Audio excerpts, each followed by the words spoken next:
Divino Rufino já está posicionado ali, porque acontece amanhã o júri do motorista que atingiu a traseira de outro carro na BR-153.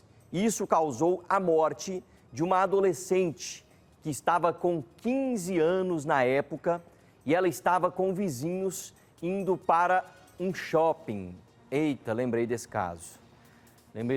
Divino. Eu fiz a reportagem, né, um tempo atrás.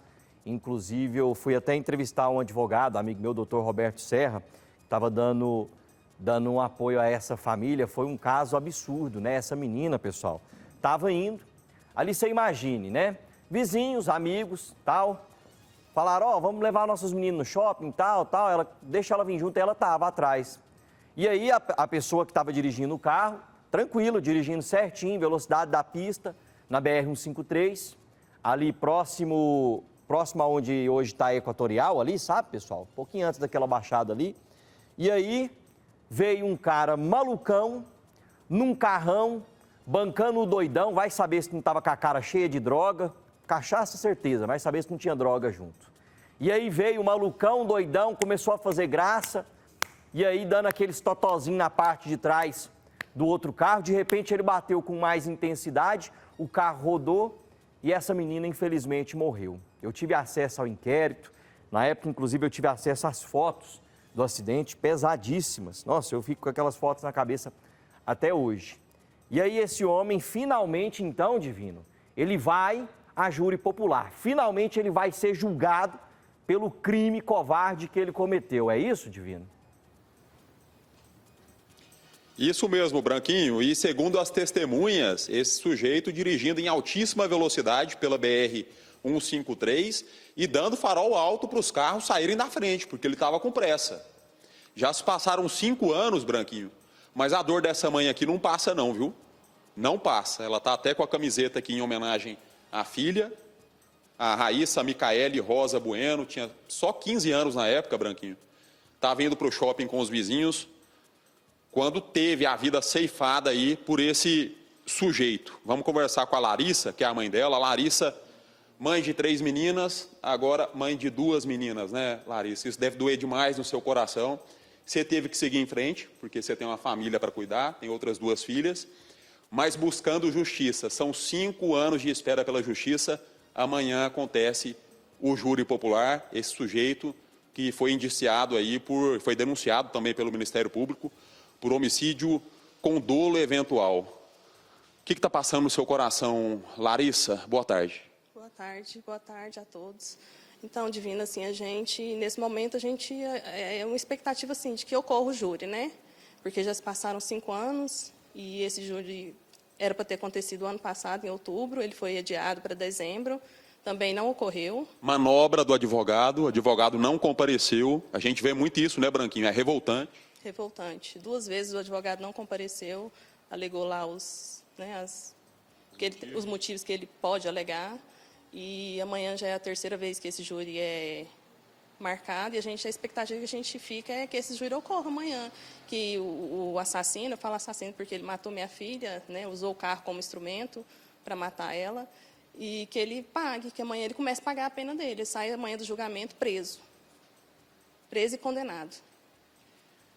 Ele se recusou a fazer o teste do bafômetro, na ocasião, foi levado para o IML e lá constataram que ele estava com o hálito etílico, né, nos termos técnicos.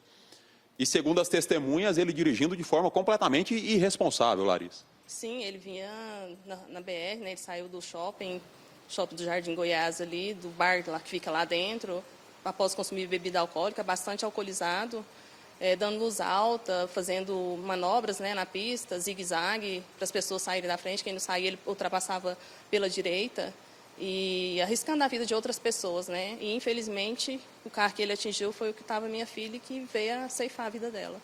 E, inclusive, ela estava com vizinhos, né? Estava a esposa, o marido, uma filha de 6 anos que foi até arremessada para fora do carro e foi internada em estado grave. Você tem notícias de como que está essa menina hoje, como é que está essa família também? Não, ela teve ferimentos leves, porque o corpo da Raíssa amorteceu a queda dela. As duas foram lançadas para fora do veículo, né? Então, assim, ela não teve ferimentos graves. Ela teve pequenos arranhões só pelo corpo. E a outra filha deles também, que era da idade da Raíssa na época, né, com 15, 16 anos na época, ela sofreu também algumas escoriações no corpo.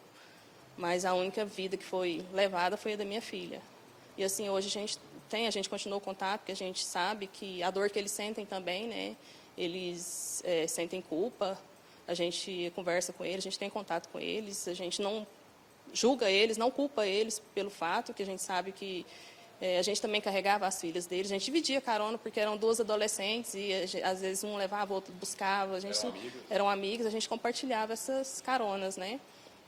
Então, assim, a gente continua amigos, a gente tem contato, sim. Então, eles ainda têm esse sentimento de culpa, Larissa. Complicadíssima a situação, né? Eles não tiveram culpa, mas estavam transportando sua filha. Eles sentem essa culpa, assim como nós, né? Como pais, eu e meu esposo. A gente fica pensando, e se eu não tivesse deixado ela ir? Às vezes ela não teria morrido, às vezes a gente tivesse levado ela não teria acontecido nada disso. Às vezes poderia ser pior. A gente questiona, a gente se culpa também. Eu e meu esposo, a gente se culpa também. Na verdade, o que a gente tem que pensar, e eu acho que o Branquinho concorda comigo, e se esse sujeito não tivesse enchido a cara de bebida, porque tem registro dele bebendo num bar famoso aqui de Goiânia, se ele não tivesse enchido a cara e assumido a direção e praticado esse crime, é isso que a gente tem que pensar, Larissa. Também, a gente pensa, né? Às vezes as pessoas julgam... Nós, né, como os pais, como é que você deixa sair com outra pessoa? Mas não julga o assassino, julga a vítima, né? Como é que você deixa a sua filha sair com outra pessoa? Como? A menina tinha 15 anos na época, adolescente, queria viver a vida dela, né? A gente, assim, lógico que a gente não deixava solta, a gente levava sempre, buscava sempre, estava na fase de festa de 15 anos. Durante a noite eu fazia questão, eu levava e buscava, as amigas delas dormiam lá em casa para poder eu buscar e levar, para eu ter mais segurança. Larissa. E ela estava com amigos da família, vizinhos, pessoas de confiança. Você falou que você levava também a filha, né, do casal. Eram amigos, vizinhos. Não estava com estranhos, não. Na verdade, o errado da história, a gente sabe quem é o errado da história. Pena máxima que ele pode pegar é de 12 anos. Você espera que ele pegue a pena máxima? Sim, a gente espera que ele pegue a pena máxima para ele pagar o pelo que ele fez e ficar pelo menos um tempo na cadeia, né? Para a gente... amenizar a dor, não que vai acabar com a dor, essa dor nunca vai sair da gente. A gente tem essa dor eterna, no dia a dia a gente acorda, dorme com essa dor, é aquele aperto no coração, a gente acorda com esse aperto no coração, a gente dorme com esse aperto no coração o dia todo assim, mas a gente tem que seguir, né? Que a gente tem as outras duas filhas nossas que estão aí, né? E a gente precisa cuidar delas. São mais duas vidas que dependem da gente, né? Esse motorista não ficou preso nem um dia sequer, né, Larissa? Nem um dia, nem um dia. Nem no dia mesmo do fato ele não ficou preso. Branquinho, ela estava me contando aqui, antes da nossa participação ao vivo, sobre as nossas leis. A gente estava falando o quanto são frágeis, o quanto são brandas, né? Principalmente em relação aos crimes de trânsito, né, Larissa? Isso, a nossa lei de trânsito é muito falha, né?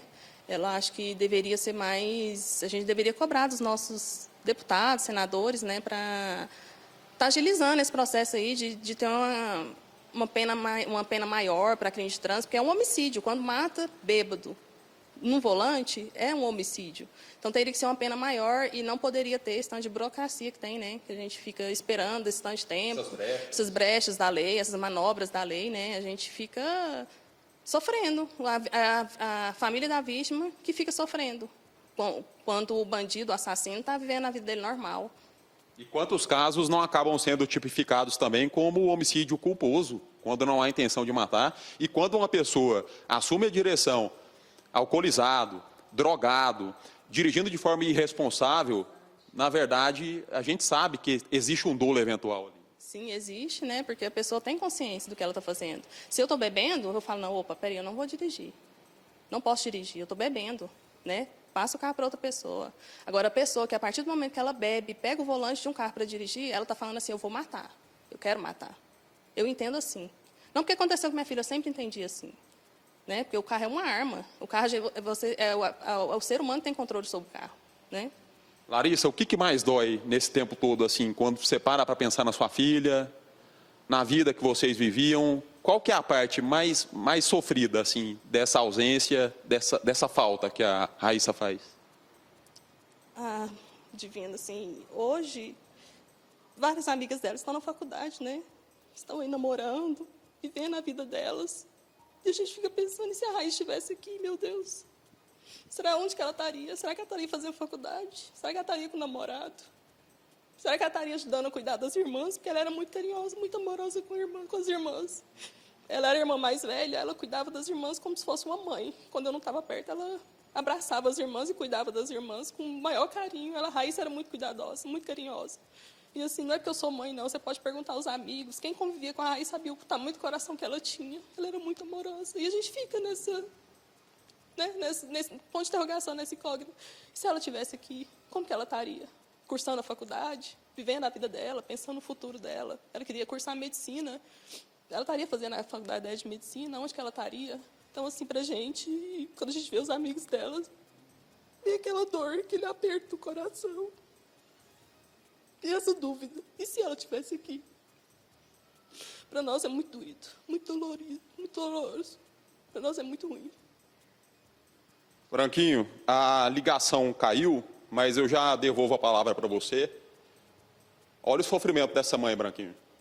É impossível a gente não ficar tocado também, emocionado com esse caso.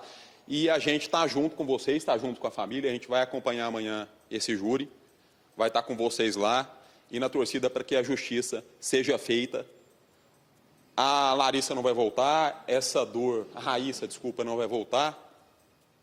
Essa dor não vai acabar, infelizmente. Mas a gente está com vocês, vai acompanhar esse caso, viu, Larissa? Eu agradeço muito a TV Record, não só a TV Record, toda a imprensa que está nos ajudando, que está nos acompanhando nessa luta nossa diária. E eu quero que vocês continuem acompanhando a gente para a gente conseguir a condenação, para outros casos mais na frente não ficar impune. Obrigado, Larissa, e eu volto com você aí no estúdio, Branquinho. Com certeza, Divino, é impossível mensurar a dor que essa mãe sente, né? Com a conduta que esse indivíduo teve, ele não só destruiu uma vida que estava começando, ele destruiu sonhos, ele destruiu uma família inteira. Quando o cara, com a cara cheia de cachaça, vai saber se não tinha mais coisas, provavelmente tinha, né? Os aditivos, uma droguinha, um negócio assim, porque o cara tá malucão, transtornado, na lombra para fazer o que ele fez, acho que provavelmente tinha sim. O que ele estava fazendo era isso, não é um acidente. Um acidente, passou aqui, bateu, desrespeitou a sinalização, bateu. Não, o cara estava com o carro mandando para cima dos outros veículos, não dando nem tempo, que era para os carros saírem, loucão, em alta velocidade, numa rodovia dentro da cidade. Do lado direito ali está o Novo Mundo, do lado esquerdo está o setor universitário. E aí, na maldade, ou seja, na intenção, ele vai e bate com o carro na traseira do outro.